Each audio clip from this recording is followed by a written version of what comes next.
Oke, jadi mendingan gap year atau kuliah swasta? Menurut kalian yang mana? Oke, mari kita bahas.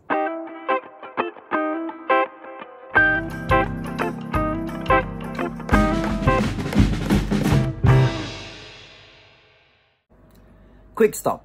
Jadi video kali ini disponsori oleh Scarlett Whitening. Buat detailnya, gue tunjukin ntar. Oke? Oke guys, jadi beberapa waktu yang lalu kan penerimaan kampus udah mulai selesai nih ya. Dan tinggal menyisakan beberapa mandiri dan beberapa kampus swasta yang membuka pendaftaran. Nah, mungkin di antara teman-teman ada yang berpikir, apa gue gap year aja ya?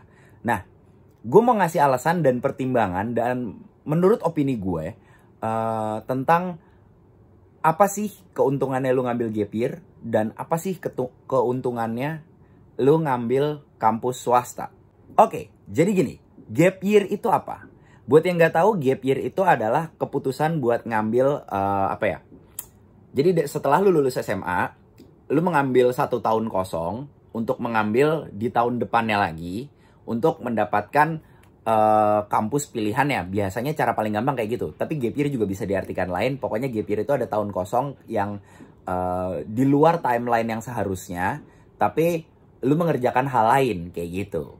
Nah, biasanya hal ini terjadi ketika lu mau masuk kampus tapi lu nggak dapet, terus lu memilih gap year, atau enggak lu udah lulus SMA, lulus SMK, atau enggak lulus yang lain, terus lu memutuskan untuk bekerja dulu sebelum kuliah, itu juga bisa dikatakan sebagai gap year. Alasan kenapa orang gap year? Alasannya seperti yang gue bilang tadi, bisa karena nggak keterima di kampus impiannya, bisa nggak keterima di jurusannya impiannya, atau nggak bisa juga dia memang memiliki kewajiban lain, kayak misalnya bekerja, atau misalnya dia ada ikut course apa, atau misalnya dia ikut lomba apa, kan bisa aja. Itu banyak alasannya dan setiap orang itu punya alasannya masing-masing gitu. Nah, gap year tuh ngapain aja sih? Gitu kan pertanyaannya. Gap year itu sebenarnya bisa lu lakukan dengan berbagai hal. Mulai dari lu belajar buat materi SBMPTN atau materi ujian mandiri tahun depan. Atau lu mempelajari hal baru kayak misalnya yang gak ada urusannya tapi emang cuma buat pengen ningkatin skill lu aja gitu. Lu pengen jadi profesional di bidang itu. Misalnya orang yang pengen pengen nyanyi kayak gue misalnya gitu kan. Nah, terus mereka belajar vokal selama setahun secara intensif gitu. Mungkin bisa aja gitu loh. Itu sebagai salah satu bentuk mendapatkan karir gitu loh. Tapi kebanyakan sih karena dia tidak mendapatkan di kampus impiannya atau tidak mendapatkan di jurusan impiannya. Jadi mereka memilih gap year untuk berusaha lagi tahun depan dan dengan harapan dapat diterima di pilihannya. Begitu. Nah, pertanyaannya lagi, kenapa sih nggak masuk swasta aja? Kan biasanya ada pilihan kayak gini nih. Lu mau gap year atau mau ngambil kampus swasta? Nah, yang biasanya bikin bingung itu adalah kalau gue gap year, gue bisa belajar fokus and so on and so on and so on and so on. Nah, kalau gue masuk kampus swasta, nanti gue bagi waktunya kayak gimana ya? Apakah gue masih bisa belajar buat materi SBM atau gue harus melakukan hal lain? Jadi gue nggak bisa fokus buat ngerjain SBM tahun depan. Terus hasilnya sama aja dong. Terus ngapain kalau kayak gitu gue kuliah swasta? Nah, biasanya pikiran-pikiran yang kayak gitu akan membuat lo berpikir, ya udah, daripada gue ngambil swasta, mendingan gue gap year. Tapi ada alasan lain kenapa lu harus mengambil swasta daripada lu gap year. Oke? Nah, sebelum kita bicara kenapa lu harus milih swasta, nah, ini ada apa ya ibaratnya ya? Langkah bijak sih sebenarnya. Langkah bijak sebelum lu ngambil SBM atau SNM atau ujian mandiri lainnya tentang kampus swasta. Ada yang menjadikan kampus swasta adalah tujuan utama, itu ada. Tapi ada juga yang menjadikan kampus swasta adalah backup. Kalau misalnya lu nggak keterima di perguruan tinggi negeri gitu misalnya.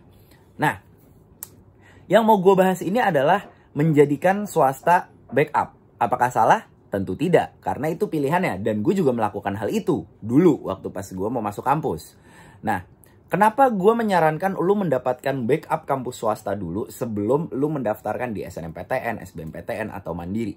Nah, dengan lu mendaftarkan di kampus swasta dulu sebelum mendaftarkan yang lain, itu kan apa ya, lu akan menjadi lebih nothing tulus. Kayak ya udah, kalau misalnya gue gak keterima, gue masih bisa di kampus swasta kayak gitu loh. Di kampus swasta tuh juga nggak harus yang bonafit dan mahal.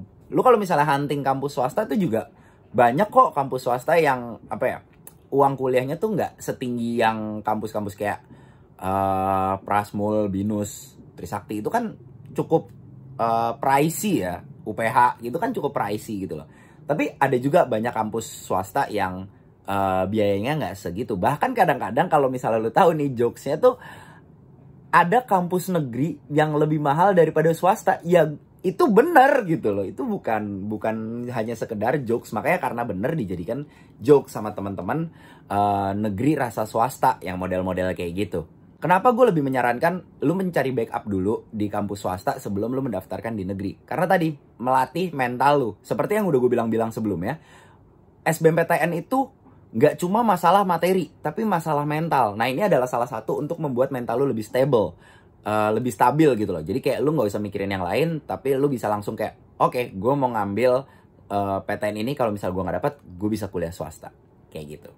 Nah, alasan lain kenapa lu ngambil backup swasta adalah kalau misalnya lu nggak keterima, gitu kan. Kalau misalnya lu nggak keterima, lu dengan keterima di swasta, lu bisa kuliah dulu. Di situ lu bisa sambil belajar. Apakah lu mau belajar buat SBM, atau misalnya lu mau belajar buat hal yang lain, atau misalnya lu mau menekuni memang di bidang itu. Kan bisa aja lu mendapatkan di jurusan pilihan lu di swasta, tapi lu pengen lagi ngambil jurusan tersebut di kampus negeri. Kan itu bukan suatu hal yang nggak mungkin. Dan itu bisa juga apa ya, kayak lu dapet spoilerannya gitu loh. Jadi kayak nanti begitu pas lu masuk di kampus negeri, lu udah nggak kaget kuliah tuh kayak gimana. Lu nggak ada itu yang namanya culture shock tuh. Jadi lu udah tahu tempat kuliahan tuh kayak gimana, dan lu mendapatkan advantage itu jauh lebih tinggi gitu loh. Kalau misalnya teman-teman gue bilangnya, kayak dulu temen gue ada yang masuk UB, tapi sebelumnya dia anak UNER gitu kan. Dia anak UNER jurusan bahasa Inggris, tapi dia pindah ke ilmu komunikasi di UB. Nah dia bilang kayak gini, lu bimbelnya apa? GO, Inten, apa yang lainnya gitu kan. Bimbel gue UNER. Lah kan aneh gitu kan. Ya udahlah, terserah dia gitu maksud gue. Jadi lu nggak ada culture shock gitu. Kayak misalnya lu udah tahu kuliah tuh kayak gimana sih, habis itu pelajarannya kayak gimana sih, dosennya kayak gimana, temennya kayak gimana. Jadi lu ketika lu meriset itu, lu nggak kaget gitu loh. Apakah rugi waktu? Nggak juga sih. Karena yang namanya ilmu tuh nggak ada yang rugi. Ilmu tuh bisa lu pakai di mana aja, dan disesuaikan dengan kondisi waktunya, disesuaikan dengan kondisi tempatnya, disesuaikan dengan kondisi lu kayak gimana, kayak gitu. Dan kenapa lu kuliah dulu gitu loh, dibandingkan lu harus gap year. Kalau misalnya gue, ini adalah opini gue. Alright guys, jadi seperti yang gue bilang tadi, gue mau ngasih tahu sama kalian tentang Scarlett Whitening Acne Cream Night. Jadi gini guys, gue tuh kenapa ngasih tahu produk ini, karena dari dulu tuh sebenarnya gue udah pakai Scarlett, tapi waktu itu gue cuma pakai serumnya aja. Sama sih serum acne juga, kan lu tahu muka gue agak-agak jerawatan kayak gini, ya kan?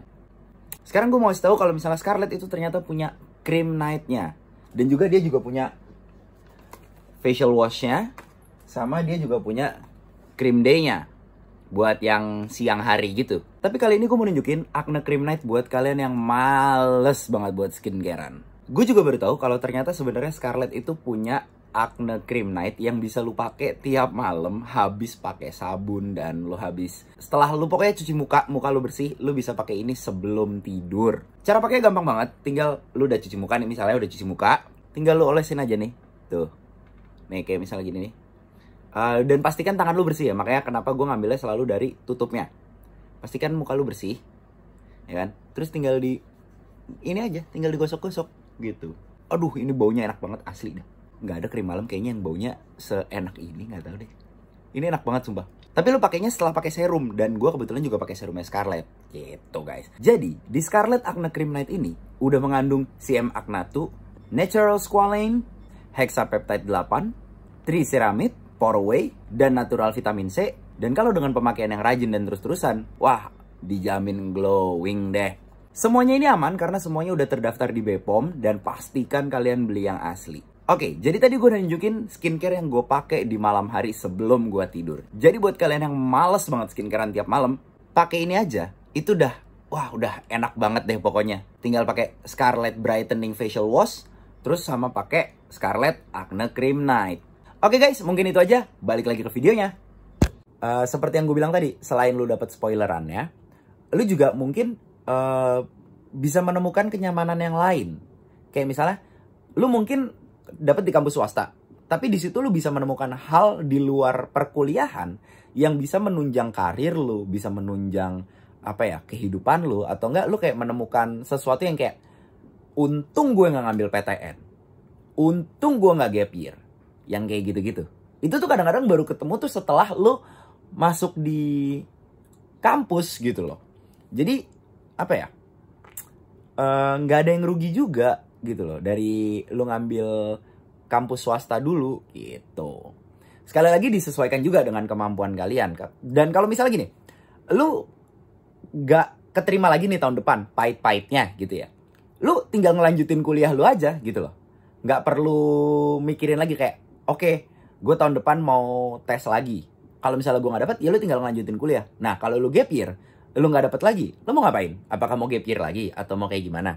Kan stresnya bisa double kayak gitu. Itu kalau misalnya dari gue gitu kan. Itu kenapa gue memilih untuk kalau misalnya gue nggak dapet kampus negeri, gue mendingan kuliah swasta dulu daripada gue harus gap year. Tapi kalau misalnya kalian mau gap year, pastikan, tolong ya, pastikan jangan cuma rebahan. Kalian ngapain kayak belajar atau nggak belajar hal baru, atau nggak kalian belajar tentang SBMPTN-nya, atau belajar materinya, atau belajar mentalnya, atau nggak kalian misalnya tanya-tanya di kampus tuh kayak gimana, atau nggak misalnya kalian main-main ke kampusnya, atau ya banyak hal yang bisa kalian lakukan dan make sure itu positif dan bisa membantu chance kalian lebih tinggi di pendaftaran berikutnya. Oke, mungkin itu aja yang bisa gue sampaikan. Kalau misalnya kalian ada pertanyaan, bisa langsung aja tulis di kolom komentar. If you like this video, don't forget to like, comment, and subscribe. Dan kalau misalnya kalian punya pertanyaan soal dunia perkampusan atau yang lain-lain, langsung aja drop di komen atau DM gue. Oke, thank you. See you in the next video and see ya.